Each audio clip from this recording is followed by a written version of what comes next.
भाग 8 नवीन आव्हानं.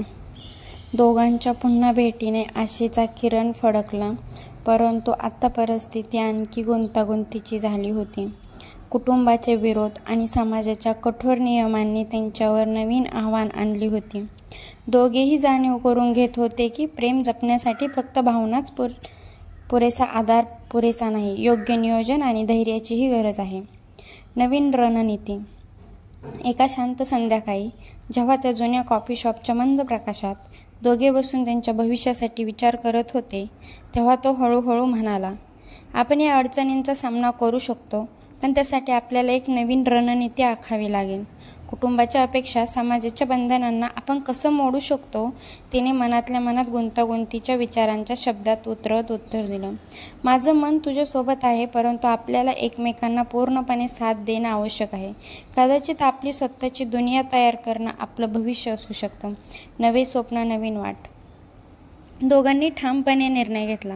जर बाहेरील जग आपल्याला स्वीकारत नसेल तर आपण स्वतःचा एक अनोखा संसार निर्माण करूया, त्याने उत्साहाने सांगितले. आपण एकमेकांच्या स्वप्नांना पूर्ण करण्यासाठी आणि आपल्या प्रेमाला सर्व अडथळ्यांपासून दूर ठेवण्यासाठी काही हटके निर्णय घेऊया. मी तुझ्या प्रत्येक स्वप्नाला पंख देऊ इच्छितो. तिच्या डोळ्यात पुन्हा त्या जुन्या प्रेमाची चमक परत आली आणि दोघांनी ठामपणे एकमेकांच्या हातात हात घेतला. नवीन आव्हानांचा सामना. पुढील काही दिवसात दोघांसाठी संघर्षमय झाले. समाजाची कटू टीका आणि कुटुंबाच्या विरोधाने दोघांच्या मनात भीती आणि शंका उमटल्या, परंतु प्रत्येक अडचणीच्या वेळी त्यांनी एकमेकांना समजून घेतलं, धैर्याने एकमेकांना आधार दिला.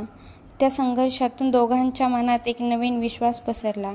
प्रेमाला टिकवण्यासाठी सर्व अडथळे पार करता येतात, फक्त दोघांची एकात्मता आणि चिकाटी महत्त्वाची आहे.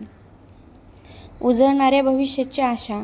अखेर त्या रात्रीच्या शांततेत त्यांनी ठामपणे उत्तर दिलं की आपल्या प्रेमाच्या यात्रेत येणाऱ्या प्रत्येक अडथळ्याला आपण सामोरे जाऊ आणि आपल्या स्वप्नांचा साकार करूया.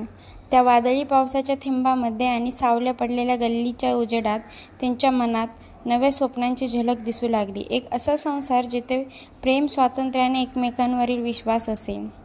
हा भाग त्यांच्या संघर्षाची सुरुवात आणि धैर्याची कहाणी सांगतो, ज्यातून त्यांच्या प्रेमाला आणखीन मजबूती प्राप्त होईल.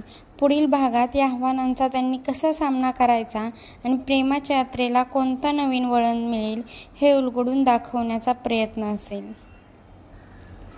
हा भाग आवडला असल्यास लाईक, शेअर आणि सबस्क्राईब करायला विसरू नका.